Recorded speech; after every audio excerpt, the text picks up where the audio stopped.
Magandang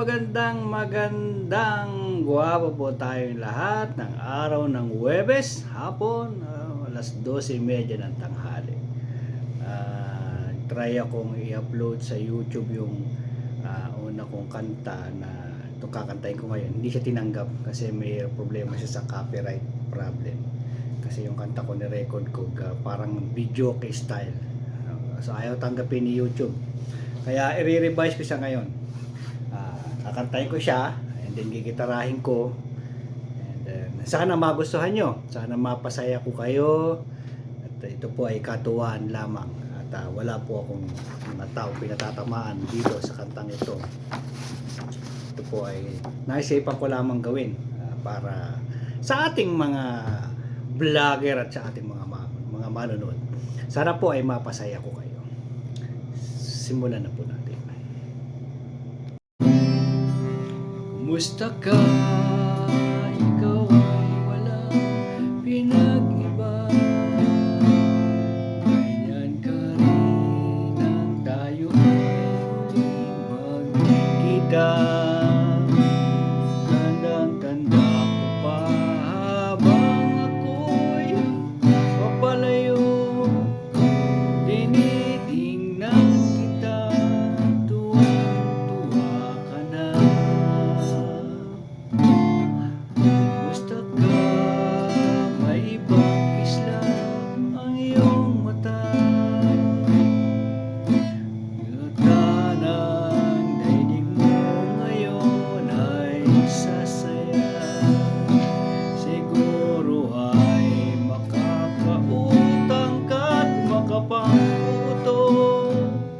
Ako ba'y katulad nila na inutangan mo?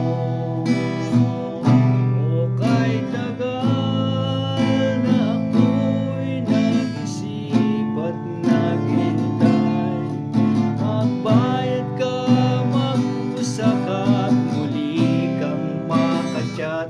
Ngunit ngayon nangyari na, ako ay binlock mo pa. Ayaw ko na mayroong mga musta pa.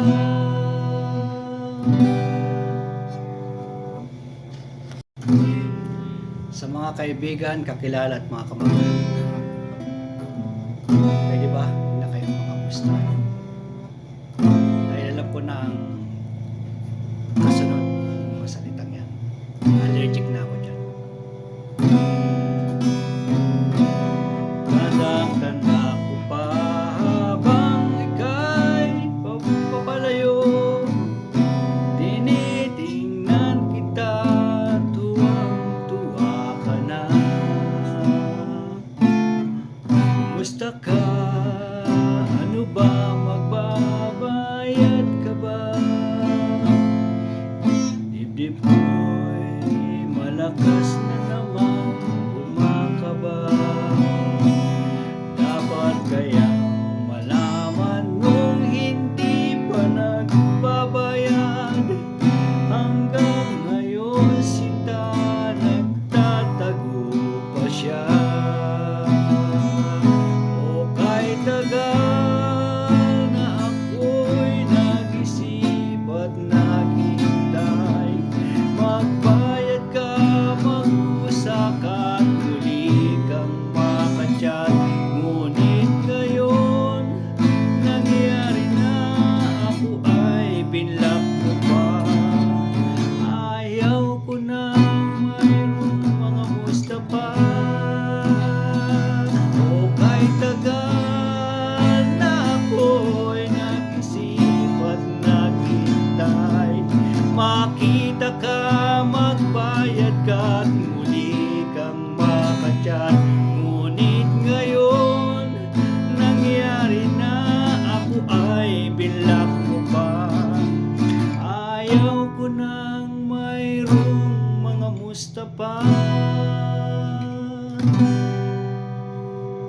Musta ka? Ano ba? Magbabayad ka ba? Walang masabi kundi kamusta Standard. Ayan po ang aking awitin, ay sana po ay nabigyan ko ng ngiti ang inyong mga labi at sana ay napasaya ko kayo, ang inyong mga kalungkutan, ang pagiging homesick, lalong-lalo na po sa mga OFW dito sa Saudi. Sana pag narinig niyo ang aking awitin ay mapangiti ko kayo. Ang awitin po ito ay para po sa ating lahat. Maraming salamat.